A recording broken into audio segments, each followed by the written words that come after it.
அரபு நாடு இருக்குல்ல, அரபு நாட்டுடைய மன்னர் முகமது இப்னு சல்மான் இருக்கார் இல்லையா, இந்த முஸ்லிம் நாடுகளுக்கெல்லாம் நான் வல்லரசாக இருக்க வேண்டும், முஸ்லிம் நாடுகளுக்கெல்லாம் நான் தலைவராக இருக்க வேண்டும், முஸ்லிம் நாடுகளுக்கெல்லாம் நான் அமீராக இருக்க வேண்டும் என்று ஆசைப்படுகிறான்.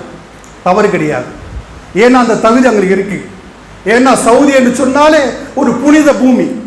உலகத்தில் இருக்கக்கூடிய முஸ்லிம்கள் அனைவரும் புனிதமாக அதை பார்க்கிறோம். நீ தலைமை ஏற்றுக்கொண்டால் அதை நாம் சந்தோஷமாக மகிழ்ச்சியாக ஏற்றுக்கொள்கிறோம். ஆனால் அப்படி செய்யறானா? அப்படி செய்வது கிடையாது. அப்படியே உல்டா. எந்த அளவுக்கு உல்டா என்று சொன்ன சகோதரர்களே, அமெரிக்காவிற்கும் இஸ்ரேலுக்கும் வாழை பிடித்துக் கொண்டிருக்கிறான். அவன் எதை சொல்ற, அவர்கள் எதை சொல்கிறார்களோ அதை தான் செய்கிறான். அவருடைய இஷாராவில் அவருடைய செய்கையில் தான் இவருடைய ஆட்சி நடந்து கொண்டிருக்கிறது. ஒரு அமீராக இருந்தால், ஒரு தலைவராக இருந்தால் முஸ்லிம்களுக்கு எப்படி வழிகாட்டணும்? எல்லா முஸ்லிமும் பின்னாடி இருந்திருப்பார்கள். சகோதரர்களே, எந்த அளவுக்கு என்று சொன்னால் பலஸ்தீனில் எப்பேற்பட்ட போர் நடைபெற்றுக் கொண்டிருக்கிறது. காசா மக்கள் நித்தமாக செத்துக் கொண்டிருக்கிறார்கள்.